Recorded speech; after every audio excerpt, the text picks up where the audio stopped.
Welcome to the Business with Beers podcast. This is the place where we help entrepreneurs expand their business, build their wealth, and generate passive income. I'm your host, Brian Beers, an entrepreneur who's on a mission to inspire growth from everyone around me. Remember that you need to take the actions others won't, and you can live the life that others don't.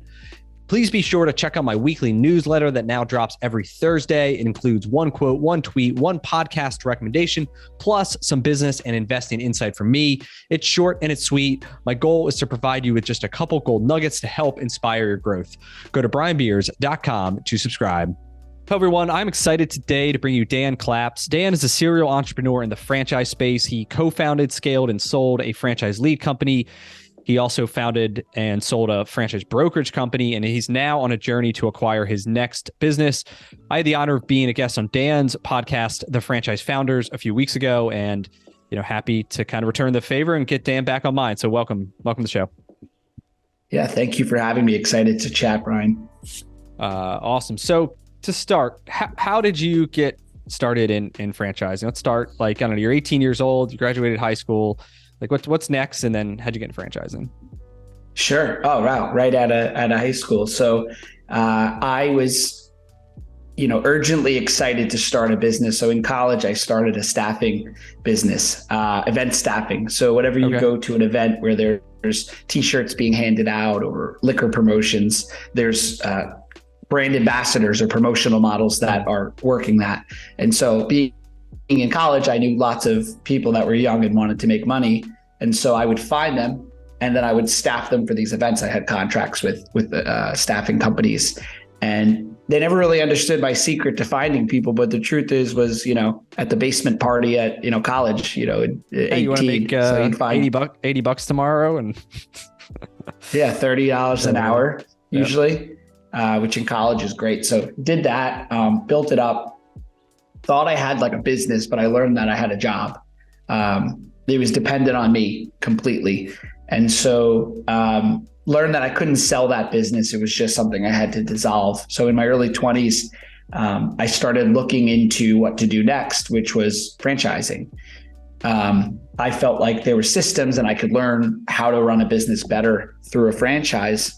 And so I started looking into opportunities and found it to be pretty arduous and time consuming and frankly overwhelming, and learned about franchise consulting and business brokerage. And so in 2014, I became a business broker with Murphy Business and Financial.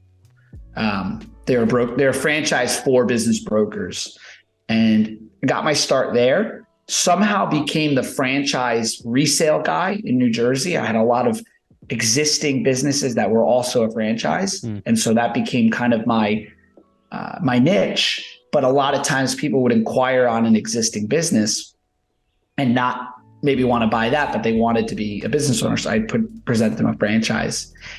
Through that, at that time, through Murphy, you had a membership to the IFPG, which is a broker group. And so started doing franchise consulting in 2015. Loved it, but found myself again up at 8 a.m., calls till 8 p.m. and the business only moved if I was doing it. So I wanted to scale something. And so in 2016, started Career Transition Leads with my previous partner and built that business up for the next almost 6 years. And then we sold in May of this year. Okay. And can you talk a little bit about what that business did? Is it lead gen business? So I imagine you found people who were interested searching the internet to buy franchises and send them to brokers. Can you describe the business a little bit? Yeah, what that company does is Career Transition Leads is a lead generation company that finds potential franchise owners and connects those candidates with franchise consultants. So it's a really great service because as a franchise consultant, obviously finding candidates is not easy. So Career Transition Leads helps with that. Specifically for a long time, we just focused on franchise consultants, but over time, the business grew into doing lead generation for franchisors as well. Okay. To send them to franchisors or to find franchisors? How are the franchisors involved? Yeah. So the company does lead generation services for franchise consultants, as well as directly for franchisors. Okay. And what were some of the I don't know, the typical client that you found, that people who were looking to make that career transition? Was there like a couple profiles that stood out?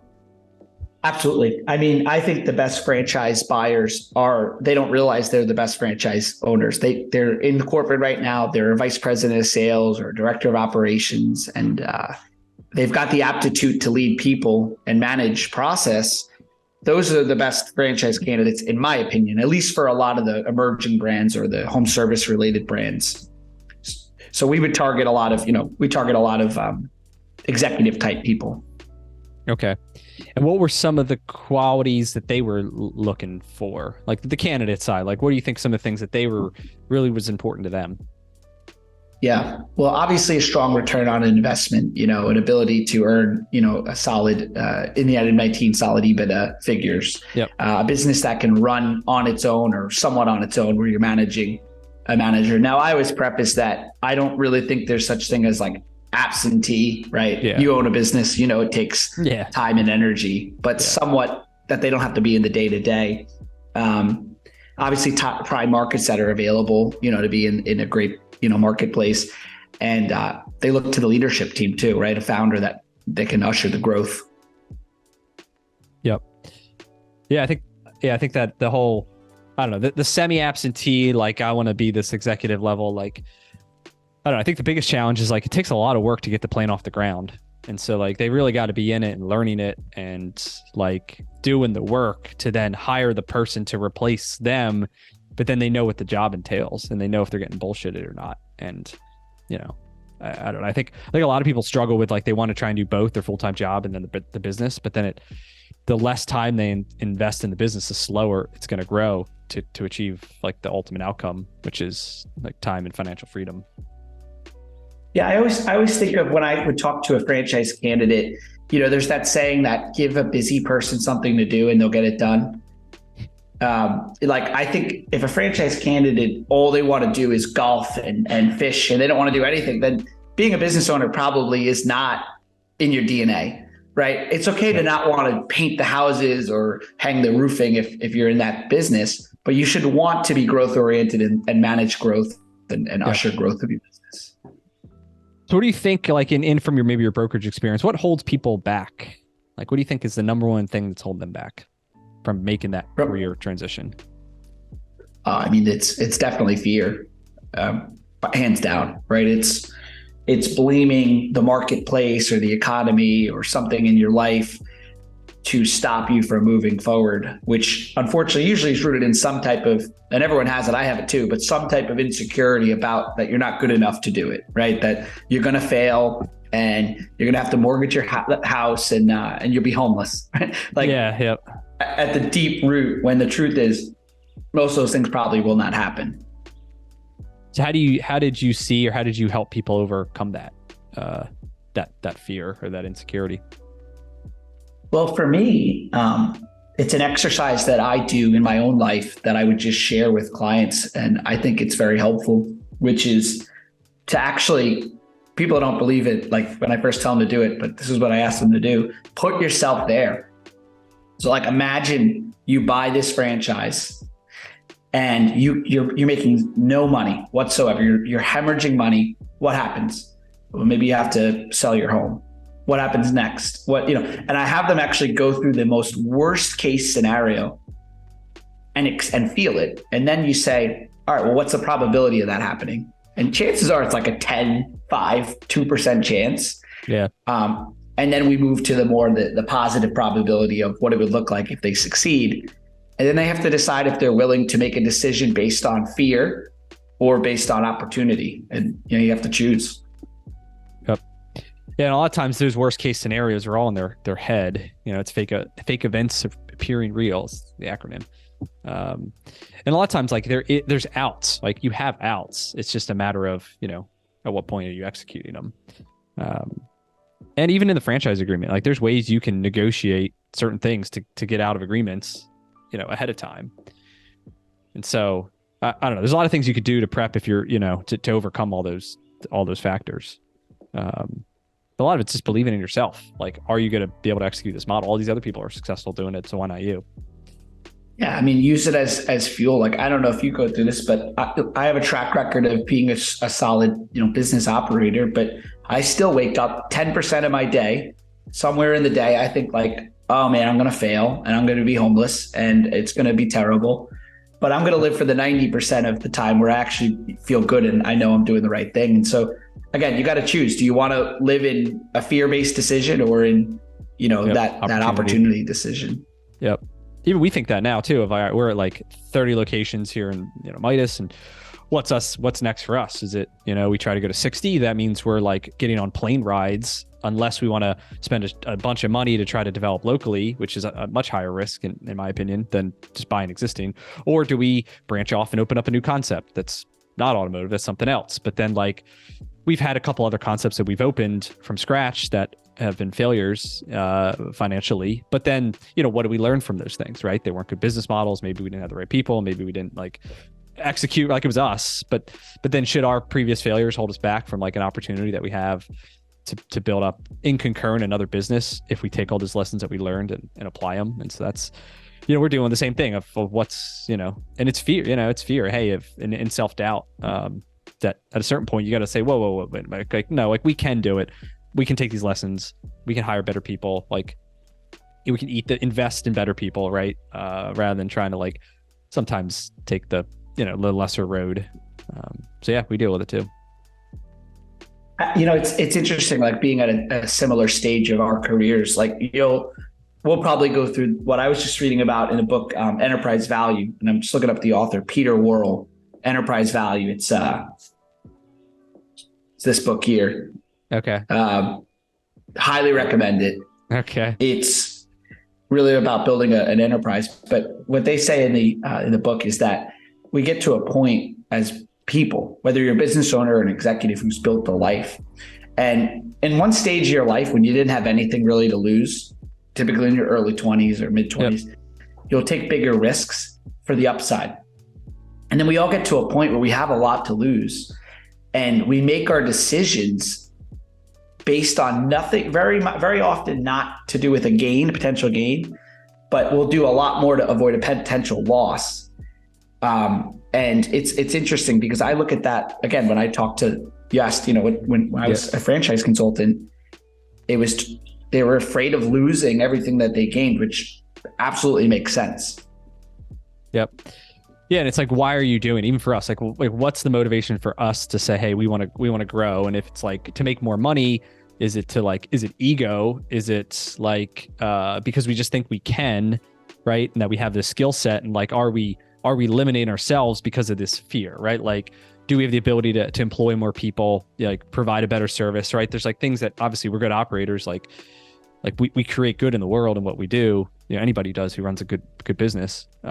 So like, then I think, are we like, are we holding that back, right?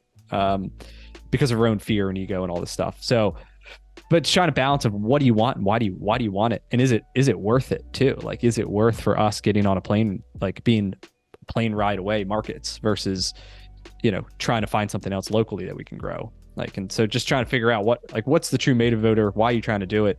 And then, is that the best path, or is there an easier, quicker, less resistant path to get to the same end result?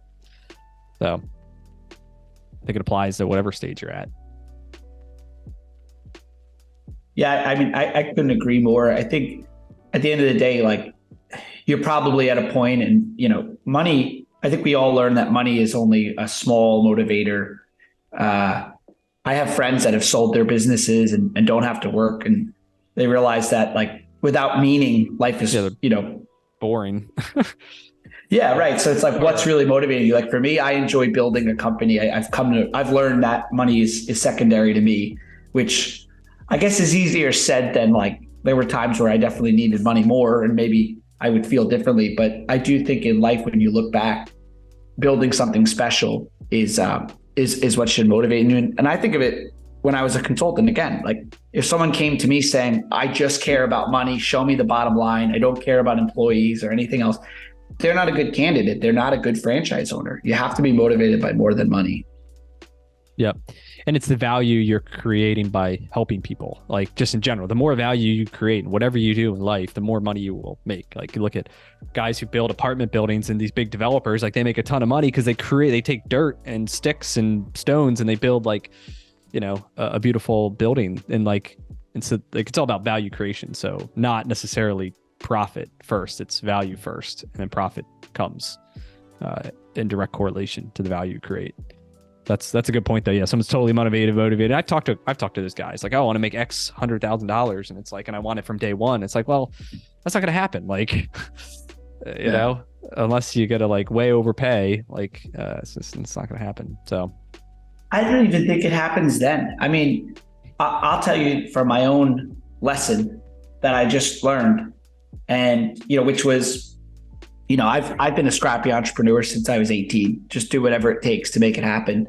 And then starting my next business, I tried to have more of a hands-off approach. And I realized that nobody wants to work for someone that isn't in the day-to-day with them, right? And so like, I'm not saying you have to be in the day-to-day, meaning you're sweeping the floors, but like you have to be engaged. You have to be, motivated to help your team. And really at the end of the day, as a business owner, you work for your employees. Like, you're their leader. You're there to serve them, to help them win.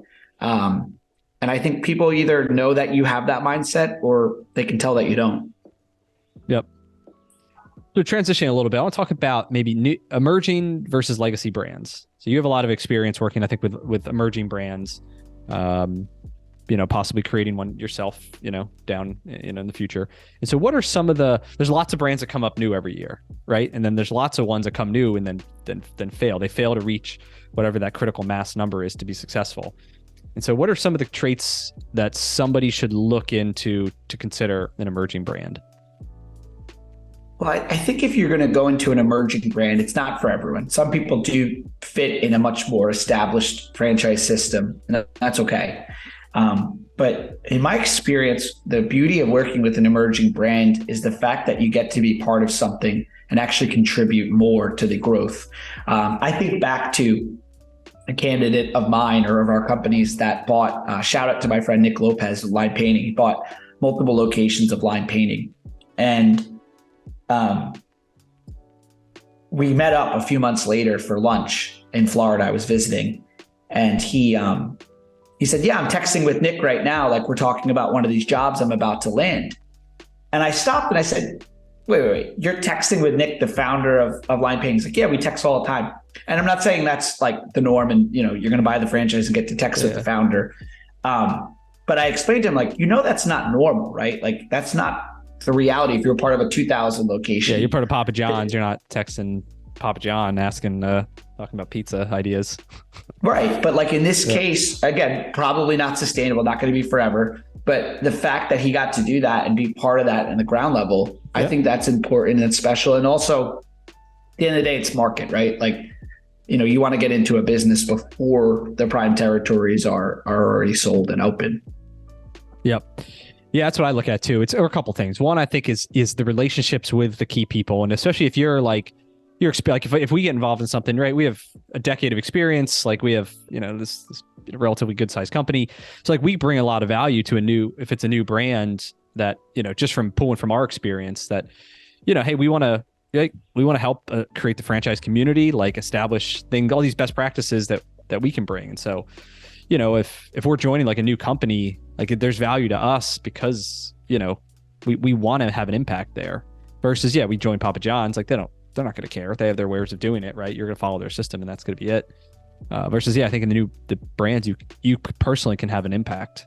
And there's benefits to that, right? I mean, the best franchise agreement you're going to get is early in my opinion, right? Obviously, like the franchise agreement's going to evolve. I was just explaining this. So I'm going to be a franchisor in the somewhat, in the future, through an established business that we're acquiring, going to build it up, improve it, franchise it. But I have friends and family that are interested in potentially investing. And I explained to them, look, if you're going to take the risk and you're going to get involved early, then I will absolutely give you some type of, whether it be, sessions, discounted. Yeah. Right. And some people advise against this, but my conversation is with my 10th franchisee, is going to be, look, I'm going to be just as dedicated to you as I was to my first franchisee, but they took the risk. That's why they got, this special deal. And obviously there's ways to do that properly, but you get better deals sometimes when you're early in. Yeah. If you negotiate it, you ask for it. Like, I think a lot of people think the FDD is totally set in stone, but in fact, some parts are negotiable, some parts aren't, right? But some parts are. And I think a lot of it's just be willing to ask the questions, working with an attorney, like just seeing what you can get.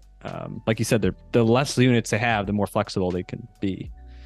Right. And I'll be clear, like, I'm not talking about like a royalty change or, any material changes. I think on the contrary, I'm talking about like the first could be a bigger territory, right? If it's territory based, right. There's some flexibility with that in there. Yeah. But what I will say is on the contrary, when a brand is growing properly, I don't think there should be too many changes, to the agreement. I know for me, I'm not going to change much after those first ones. Yeah. Because that was always a big part of my time as a consultant, was explaining, look, here's where you can negotiate, like you said, territory size, et cetera. But keep in mind, this has to be a uniform business model that could be executed thousands of times or hundreds of times across the country. So you really can't change too much. Yeah, and if they're wheeling and dealing and all these different things. For us, it was territory size we were able to negotiate. And some of the big one for me is you want to shut it down because it's not profitable, right? And there's some contracts that say, Midas, we have a 30-day notice. We could just drop the keys and there's nothing we owe. We've been in other deals that, it's a 20-year agreement and you owe them the royalties if you shut it down for 5 years for 15 years of estimated royalties.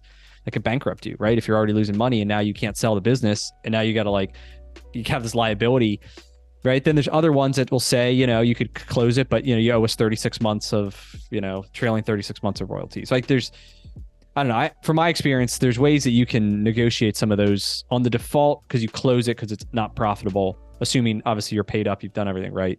I think there's some room there. Yeah, I mean, it's interesting. Like with what you guys do, I think is exciting to get up in the morning with what you're doing, because you're not only like, I was thinking about this since we talked last, you're giving the franchisor an opportunity to have a transfer instead of a failure. You're giving a franchisee who maybe just got into the wrong business for them or whatever happened, you're giving them a soft landing. You give the employees a place to continue to work. Some of these people may love that company and they were going to lose out on that.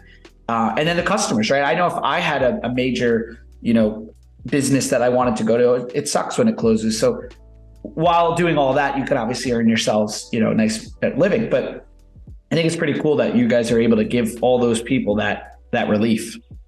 Yep. Yeah.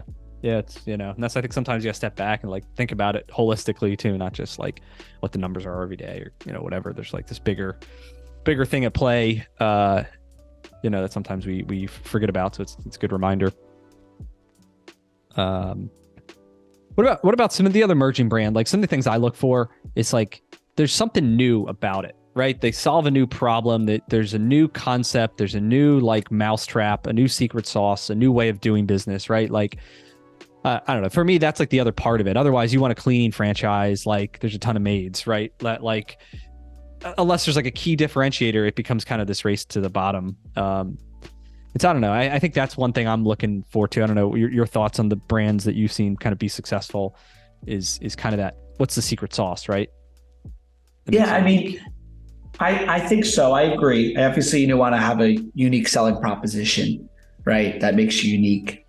I'm kind of torn, right? Because I also look at 99% of business is execution, 1% the idea, right? And so I look back at the time I had in the brokerage side of our business, and we didn't do anything different really, other than execute better than a lot of people did, as far as executing on our plan. And so when I look at businesses, I always remember that as a franchisee, you don't need a $10 million business. You don't need the whole country. You need to be able to get into a market and get to the numbers that, that business, it makes sense in.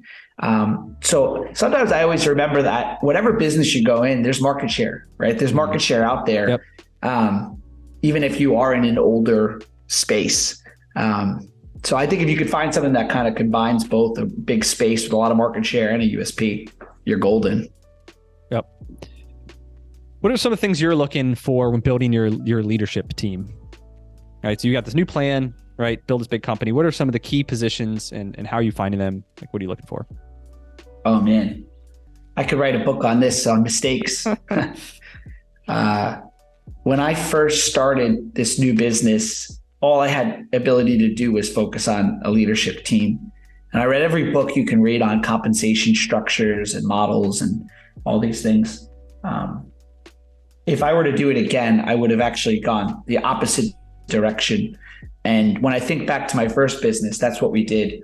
And I would do that again, which is start at the bottom, actually. So you don't need a COO, you need an admin. Like if you need someone, get an admin or an operations coordinator.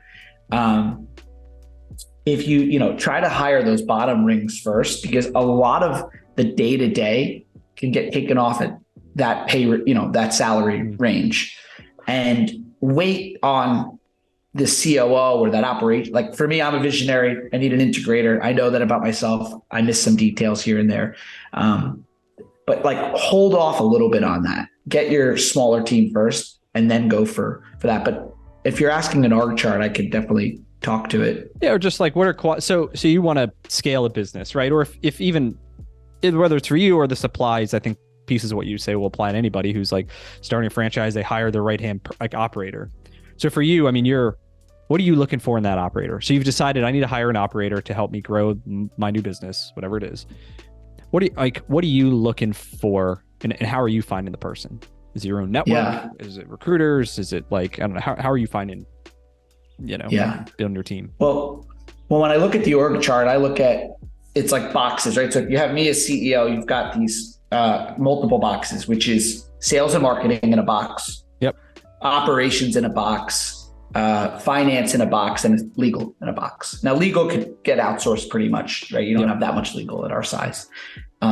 Finance, one of the first hires I would make is a bookkeeper, controller, outsource it. It could be, $1,000 a month, but get someone that could just work on your books every single week. Yep. And then obviously sales and marketing, you could probably do one of those if that's your background. For me, the operations person is the most important hire. And so what I've done is create a compensation model where everyone's aligned. There's salary, there's bonus, there's equity that vests. Every part of the model is set up where we share in the wins and we, share in the losses to some degree too. Okay. Can you say what that, give me an idea what that vesting model looks like? Yeah, sure. And it goes from experience of like, I'm a top line revenue guy. I'm going to always be focused on growing the business. Sales. Yep. So I need someone that's going to say, no, we're not going to spend money on this and that. And I admit that. I know that. It's a blessing and a curse at the same time, right? So I wanted a model where everyone is incentivized around profit, not just revenue. Yep. And so we have milestones on profit. And some people don't agree with me on this, that you're sharing what your profit is. I just personally think that if I worked for a company that's doing, $100 million in EBITDA, I'm not going to them and saying, hey, I deserve more money, right? It's relevant to the role I'm in. And you can't just change the amount that you're paid based on the profitability. So I found that people are motivated seeing like that number, the EBITDA. And there's a great book, The Great Game of Business, that talks to this and way of managing. Maybe you've read it. Yeah, it's behind me. Yep. Is it? Yeah, it's back there. Can't say it, but it's back there. I read it years ago. It's pretty good. But I have thoughts on it, but yeah. Yeah, and everyone has different, schools of thought on that. But anyway, I do it. It's a vesting schedule, a third over 3 years. Okay. And there's all kinds of theories. Or what's your brackets of how much equity? I can't give that number just because it's specific, a little too specific. But I think it depends really, right? Like if it's going to be an operating partner, that could be as much as 30%, right? If they're especially if they're putting capital in. If they're not putting capital, it's going to be a totally different equity structure. based on the background experience. And then also my thing is, if you're going to take market value salary, then the equity is going to be almost non-existent or very small. Versus they're taking a cut and then they have upside. Yeah, right. Like, I mean, that's the whole point of equity, right? It's equity should be a really good deal for me today and a terrible deal when we go to sell, in the sense that like, oh, here's that big amount of money, right? Yeah. And it should be a bad deal for you right now. You have to jump in. And so if you're not going to take the risk, you don't get all the reward. And that goes back to alignment around, everyone being, share focused. And this comes from, like, for me, Brian, like when I looked at staying on at my previous company, I was so impressed by the compensation model that they had for me. It was just so well thought of, to keep me motivated. And so I think that's half the battle, is getting your team set up in a comp model that they can win.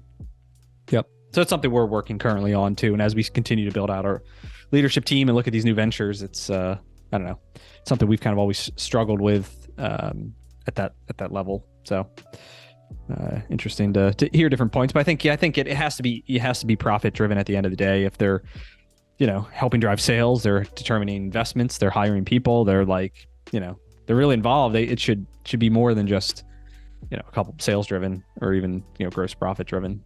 So, and people, I think people will buy into knowing, like, I'll give you an example. I had an employee years ago, teammate, and he wanted a raise, and it was a really bad time because we're going through a really tough time. And we went out for a beer, and I said, I'm going to tell you something that no one knows, and I don't want you to get scared, but I actually haven't taken $1 out of this business in 6 months. Now, granted, I know we're in different situations, right? But like, put that in perspective.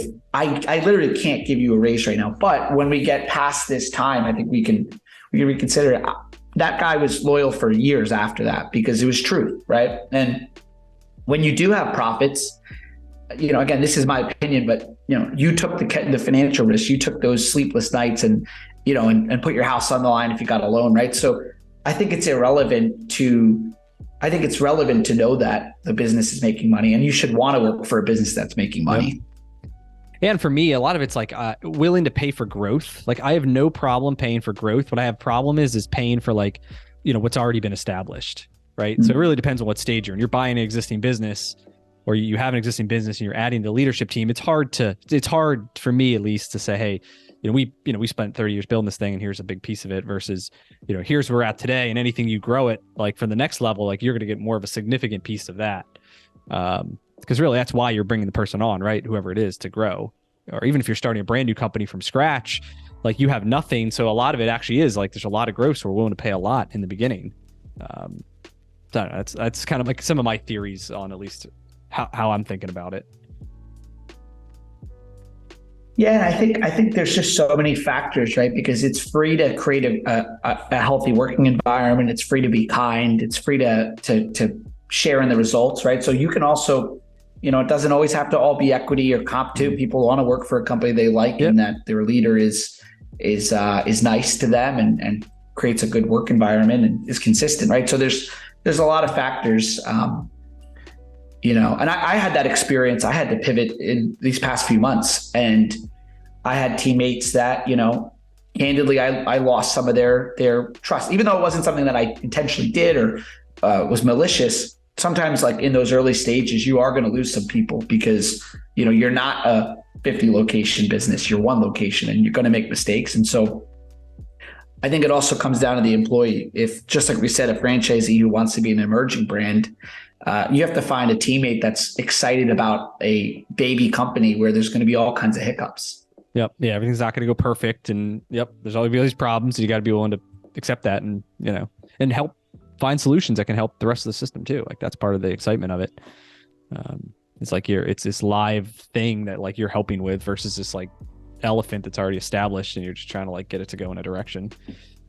Which is exciting too, right? Like, that's a whole other type of person. Like, it just depends on where you're at in, as a person. And it's like, that's why I talk to a lot of people when they ask, like, they want to find a franchise. It's, the perfect thing for me is, like, completely different than the perfect thing for you or this other guy or anybody else, right? It's the individual person's skill set, desire, goals, what they're good at, and finding something that's the right fit. So it's, I think that's what's key. If I will touch back on the operating partner or person though for a moment, because I'll tell you the biggest finding that I had was they definitely do need to have some level of skin in the game if they're going to really run. First of all, you can't trust someone for 50 grand a year to run your $5 million business. That's crazy. Yeah. So you do need to pay for the right person, but I also think they need to have some type of skin in the game, whether it's, like I said, a lower salary and a much higher bonus structure, or the equity, or even if they're an operating partner, they put cash into the business. And cash is relevant, right? If you take someone that really doesn't have a ton of cash and they're putting in a fraction of their, or a percentage of their total cash, that still means a lot to them, Yep. right? So it may not have to be as much as you think, but it has to be something where, or they moved there has to be something where they did buy into the vision, at least as a startup, in my opinion. Yeah, and that's great advice. Cool. It was great chatting with you today. Where can people, connect with you if they're interested in, learning more? You have your podcast. Like, tell me where else people can find you. Yeah, best place to find me is LinkedIn, just Daniel Claps. I think there's only one other Daniel Claps. He's much older than me, so you'll know which one's me. That's the best way is there. And from there, I push out all kinds of content so you can find our podcast and other things like that. Cool. Awesome.